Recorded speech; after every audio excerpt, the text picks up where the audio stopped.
There are hackers who can't code a single line, and there are hackers who literally change the course of history. Today, I'm ranking every type, from the absolute bottom of the food chain all the way to the most dangerous humans on the internet. And I promise you, by the time you see level 7, you'll never look at cybersecurity the same way again. Level 1. Script Kiddie. Danger, 1 out of 10. A script kiddie is someone who uses tools and exploits written by other people. They don't understand the code, they just run it. Think of them as the copy-paste hackers. They download a tool from GitHub, aim it at a website, and press enter. Skill level? Almost 0. But here's the thing, they can still cause real damage. A script kiddie running a DDoS tool can take down a small website. They're like a kid who found a loaded gun. They don't understand how it works, but it can still go off. A real-world example is the early phase of Anonymous. Back in 2008 and 2009, before Anonymous became sophisticated, many of their attacks were script kiddie-level DDoS floods using a tool called LOIC, the Low Orbit Ion Cannon. Anyone could download it, anyone could use it, anyone could point it at a target. The FBI eventually caught dozens of participants because many didn't even bother to hide their IP addresses. That's how unsophisticated they were. Script kiddies sit at the very bottom of the hacker hierarchy, but when enough of them act together, they can still create surprising amounts of chaos. Level 2. Gray Hat Hacker. Danger, 4 out of 10. A gray hat hacker has the skills of a black hat, but the intentions are unclear. They break into systems without permission, but usually to expose vulnerabilities, not to steal. Think of them as the vigilante hacker, breaking the law to make things safer. Is that good? Is that bad? That's why they're called gray. Real example, Anonymous in their mature phase, post-2010. They went from DDoS attacks to actual system infiltrations. They hacked government websites to expose corruption, published private police communication logs, leaked data from organizations they believed were acting unethically. Real technical skill, real moral ambiguity. Another famous gray hat, a researcher once broke into 50 government websites across 20 countries, left a text file saying, "Your security is broken," and didn't steal anything. He was still arrested because the law doesn't have a checkbox for "I didn't mean any harm."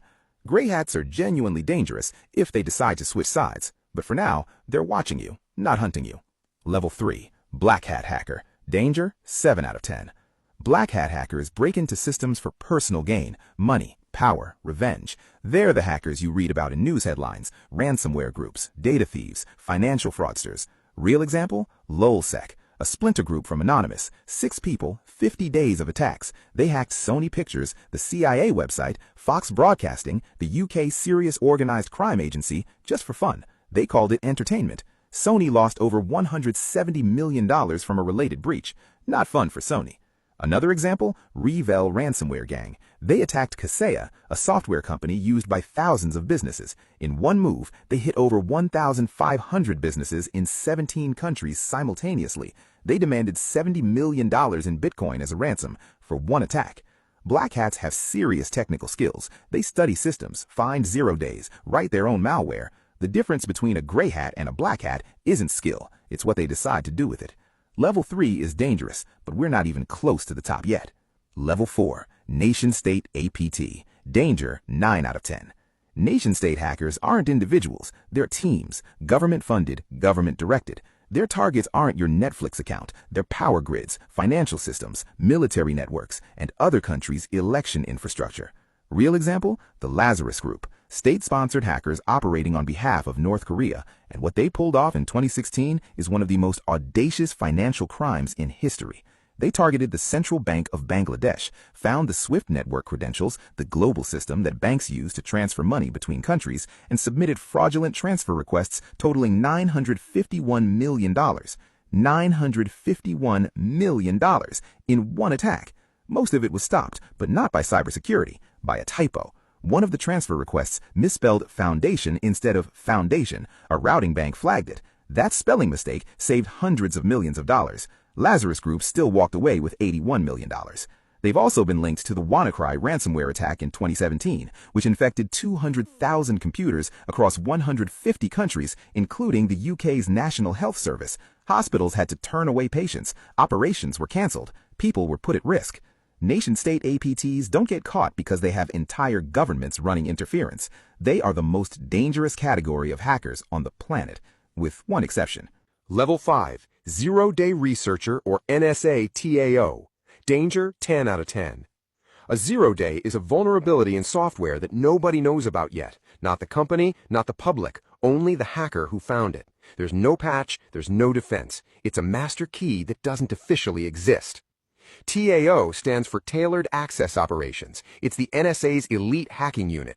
Their job is to silently penetrate the most hardened systems on Earth, foreign governments, military command centers, nuclear facilities, and leave no trace.